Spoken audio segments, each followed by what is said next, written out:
Então eu vendo favores e coloco, né, a roupagem de evangelho. Cuidado, existem duas coisas aí que precisam ser bem pontuados e bem discriminados. Por que eu falo sempre isso para você? Exatamente para que quando nós enxergarmos, ouvirmos, né, eu sempre falo para as minhas filhas, ouçam tudo. Todas as coisas me são listas, mas nem todas me convêm.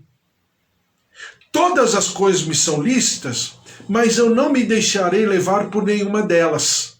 Então, lógico que existe um filtro, e esse filtro se chama, em nós, né, Espírito Santo, o elemento do Espírito Santo que me dá essa capacidade de filtrar. Então eu me alegro com tudo, eu vejo, identifico a obra de Deus ali, mas eu não me deixo levar por aquela situação, porque geralmente, nem sempre, de maneira humana, esses projetos, esses objetivos alcançam o alvo que é a vontade do Senhor. Então é aquilo que eu sempre falo para você. Existe uma diferença entre andar com Deus e, né, contemplar as coisas de Deus. A Bíblia fala que o povo no deserto conhecia os feitos do Senhor. Imediatamente, no mesmo versículo, está lá no livro dos Salmos, no mesmo versículo está escrito assim, mas Moisés andava com Deus. Então, eu falei dos 12 espias agora, Caleb e Josué, quando falam, quando exortam aquele povo e os espias a respeito do invadir a terra, né, do ir tomar posse de uma terra que o Senhor havia prometido, em nenhum momento Josué e Caleb falam assim, vocês viram o que o povo fez, vocês viram o que Deus fez?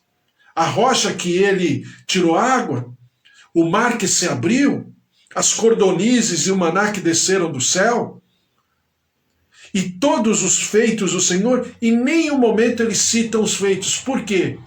Porque os feitos em si mesmos, eles não são fundamento.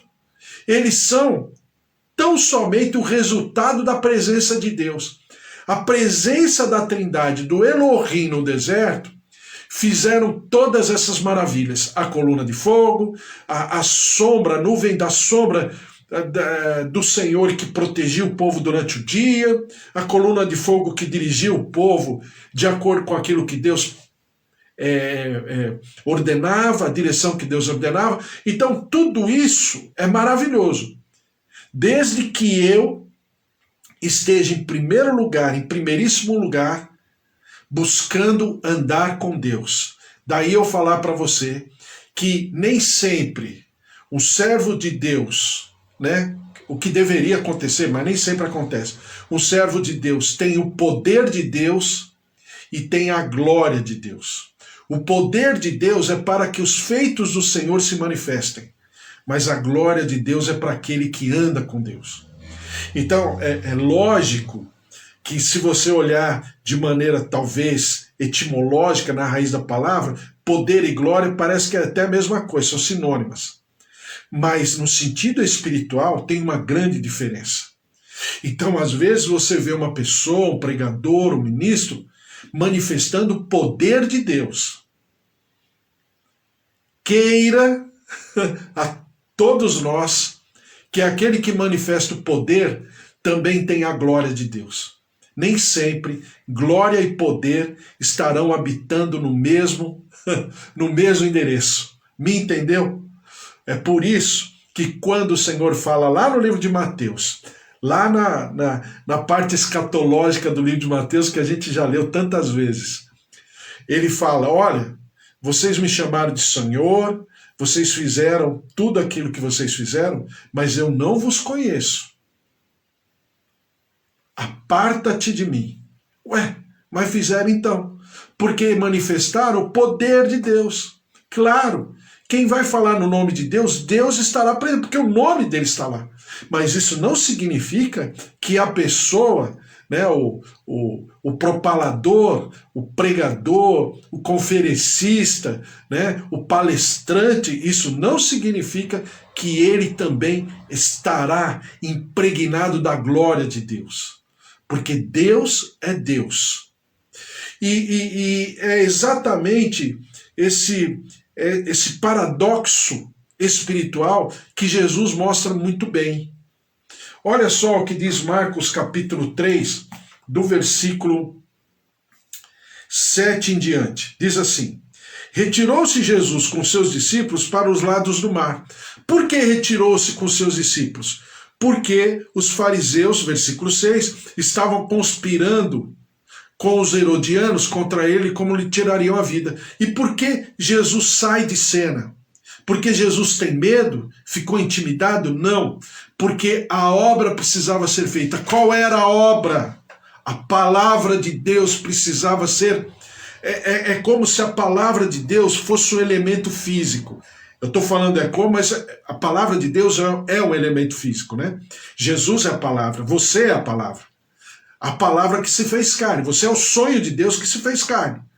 Jesus é o verbo de Deus que se fez carne. Verbo, a gente tem na tradução, na maioria das Bíblias, verbo, porque é uma ação contínua. Jesus é a própria manifestação, porque Deus amou o mundo de tal maneira que deu o seu Filho unigênito. Então é uma ação, por isso que Jesus é o verbo. Na verdade, Jesus é o logos, quando fala no grego. Logos é o quê? É a origem. Jesus é a origem de todas as coisas. Né? Logos era uma expressão no grego enigmática. Né? Logos, o que é o logos? É algo etéreo, é algo abstrato, é como se fala hoje, por exemplo, a mãe natureza. O que é a mãe natureza? Né? Então tem todo esse elemento poético, enigmático, misterioso, místico. Né? Então, o que João faz? João fala, ele é o Logos, porque naquela época o Logos representava muita coisa, muito se escrevia, os filósofos gregos escreviam sobre o Logos, né? Então, João dá na jugular do gênero humano da época. Jesus é o Logos, ele é a essência, ele é a própria manifestação, porque ele é o início de todas as coisas, e ele existe antes de todas as coisas, né? E diz aqui, versículo 8, de Jerusalém, da Idumeia, da além do Jordão e dos arredores de Tiro e de Sidom, uma grande multidão, sabendo quantas coisas Jesus fazia, veio ter com ele.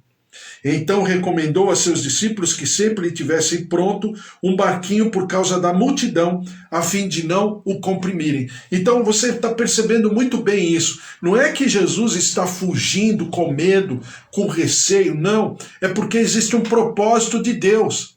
E ele, estrategicamente, ele se retira. Você vai perceber que a partir de agora, tirando o capítulo 6 de Marcos, nunca mais, até a entrega do Senhor Jesus, da sua vida na cruz do Calvário, nunca mais ele vai entrar numa sinagoga, segundo o livro de Marcos. Por que ele não entra na sinagoga? Porque as pessoas estavam, macumunados para prenderem Jesus. Então Jesus, a partir desse momento, ele só é visto nas ruas, nas casas, nas praças, junto ao poço, né? Como aconteceu com a mulher samaritana em João capítulo 4. Então você percebe Jesus em todos os ambientes, menos na sinagoga. Incrível isso. Mas a sinagoga não foi permitida e inspirada pelo Senhor para que pudesse rejeitar o Filho de Deus. Pelo contrário. Mas você perceba o que está acontecendo e veja o que significa o Senhor Jesus como equilíbrio de todas as coisas. Daí eu falar do Shabá. Shabá significa equilíbrio.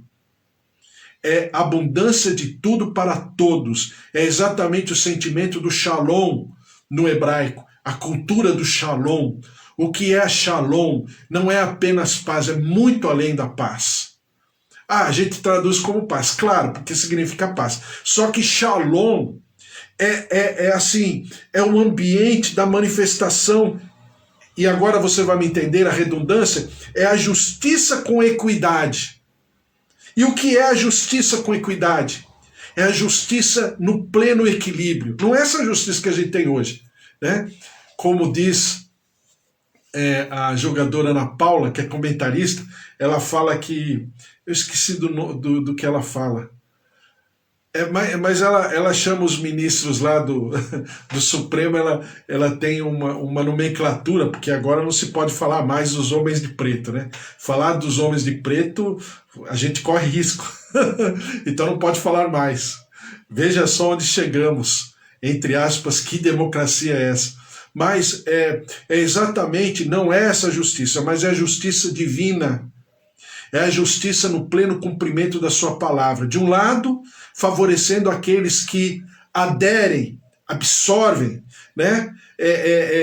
Se derramam diante da palavra. E do outro lado, aqueles que rejeitam, aqueles que se propõem, mesmo no conhecimento da palavra, a não cumprirem com aquela palavra. Então é juízo. Então é a justiça com equidade, é a justiça na plenitude da sua manifestação. Então é esse ambiente do Shabá, do Shalom, que Jesus propõe e que Jesus vive, a despeito de toda a situação e circunstância, de todo conflito. Ele tem no seu espírito, poderosamente, essa verdade gravada, impregnada no seu interior. Então, o que diz aqui. Diz assim no versículo 10. Pois curava muitos, de modo que todos os que padeciam de qualquer enfermidade se arrojavam a ele para o tocar. Então é aquilo, né? Essa é uma lógica de Jesus, que é o seguinte: ele, entre aspas, muitas vezes se retirava das multidões, mas ele desejava, né, se aproximar da pessoa. Então a multidão, desculpe o termo, era quase um acidente de percurso. Mas a pessoa não. Nenhuma das pessoas que foram até Jesus, e até hoje é assim, nenhum de nós que vamos até Jesus seremos rejeitados, porque ele próprio fala: Pai, aqueles que o Senhor me deu, de maneira nenhuma, né, de maneira nenhuma, os afastei de mim, em outras palavras, mas pelo contrário, tirando o filho da perdição. Então acontecia o que com Jesus? Jesus era atraído e ele desejava estar com a pessoa, mas em relação à multidão, ele tinha algumas reticências. Por quê? E a gente vai entender aqui, assim, a gente aprende com a palavra de Deus de uma maneira tão profunda que não tem como não entender. Olha só, diz assim no versículo 11: também os espíritos imundos, quando o viam, prostravam-se diante dele e exclamavam: Tu és o Filho de Deus. Mas Jesus lhes advertia severamente que o não expusessem à publicidade. Então, mas que situação antagônica é essa? Poxa, Jesus quer a pessoa, mas nem sempre quer a multidão. Ao mesmo tempo, quando os próprios demônios se prostram, né? Na verdade não é o demônio, mas é a pessoa, mas tudo bem, o demônio está se prostrando a Jesus, identificando a constituição de Jesus, identificando a sua autoridade, o poder na sua palavra, a plenitude, o ambiente celestial que Jesus está refletindo, reverberando, manifestando, porque ele está impregnado da glória de Deus. Não só do poder, mas também da glória de Deus. Então, significa o quê? Por que ele repreende os demônios? Exatamente porque é uma atitude capciosa. O que os demônios queriam? Os demônios queriam que Jesus, né, ficasse, como é que fala? Inchado na sua alma, né, no seu sentimento, como o homem que é, então ficasse cheio no seu sentimento e alterasse o propósito do Pai. Meu Deus, era um povo muito miserável. Você pode perceber quanto endemoniado por quilômetro quadrado, onde já se viu? Por quê? Porque era um povo muito oprimido, muito oprimido. Era um povo muito necessitado.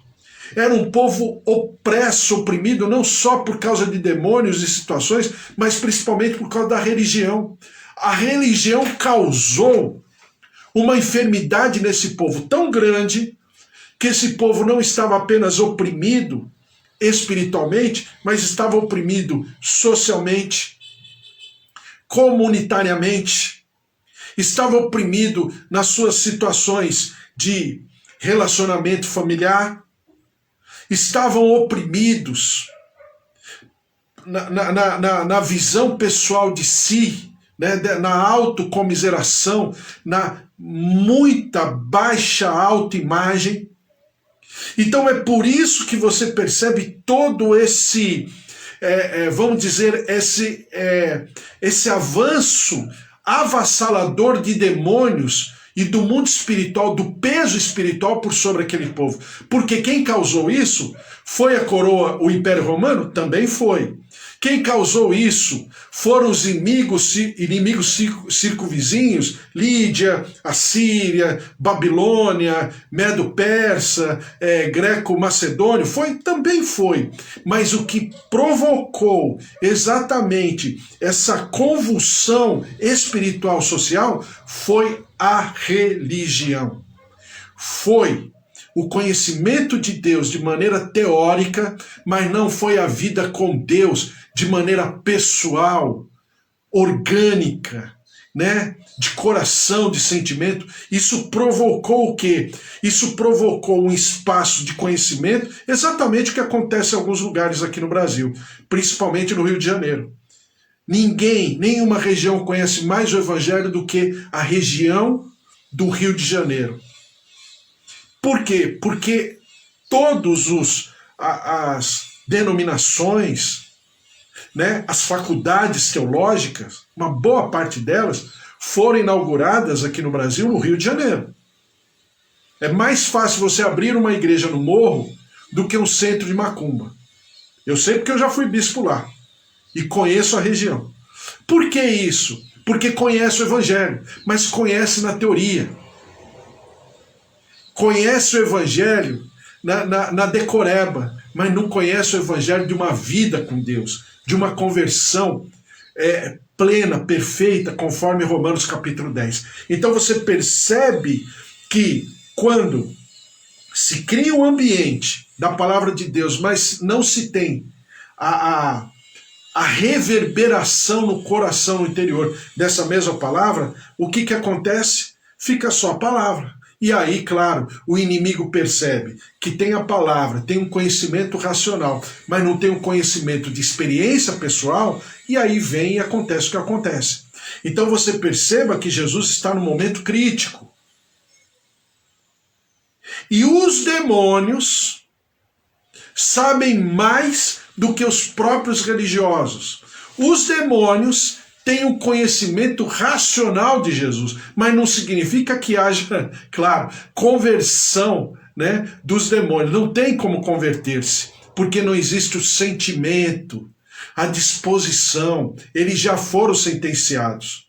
Eles já estão, como é que fala? Com o endereço final da vida deles, que é o quê? O lago de fogo, o lago de enxofre, como diz lá em Apocalipse. Então já existe. Mas você percebe que eles exaltam a Jesus e Jesus os repreende porque a intenção de maneira subliminar é tirar Jesus do foco. É por isso que eu sempre estou alertando você a respeito disso. É tirar do foco. Qual é o foco? O foco é a pregação do Evangelho, porque a fé vem pelo ouvir e ouvir a mensagem, a pregação de Jesus Cristo, a pregação do Evangelho. Então o que Jesus quer é que o povo viva o exercício da fé, crendo no Senhor, e não apenas enxergando ou querendo benesses circunstanciais, que é o milagre, que são sinais, prodígios, maravilhas, mas isso também não é bom?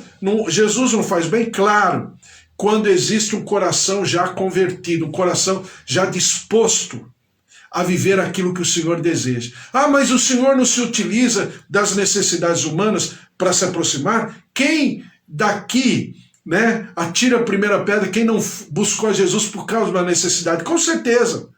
É lógico, isso é do gênero humano. Mas isso não pode, né, vamos dizer, fazer sombra à manifestação plena da sua palavra, dos seus estatutos, dos seus juízos, dos seus mandamentos, porque tudo isso precisa ser estabelecido. Então é por isso que Jesus repreende aqueles demônios. E a Bíblia fala aqui, mas Jesus lhes advertia severamente que o não expusessem à publicidade.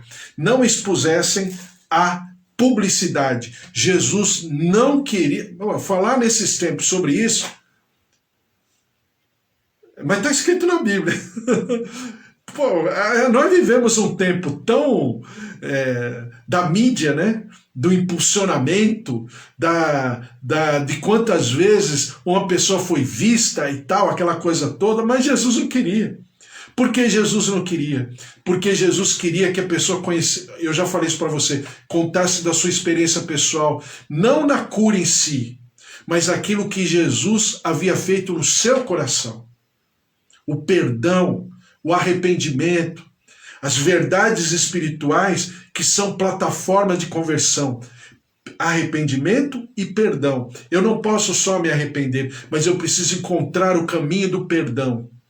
Primeiramente, eu querendo me perdoar e depois buscando o perdão do Senhor. Então é exatamente isso, né? Por quê? Aí você vai falar, pô, mas é uma coisa lógica. Não. Hoje em dia se prega a fé sem arrependimento, sabia? Você tem que crer. Deus veio para isso, Deus veio para aquilo, tudo correto. Mas não existe a liga. Qual é a liga, né?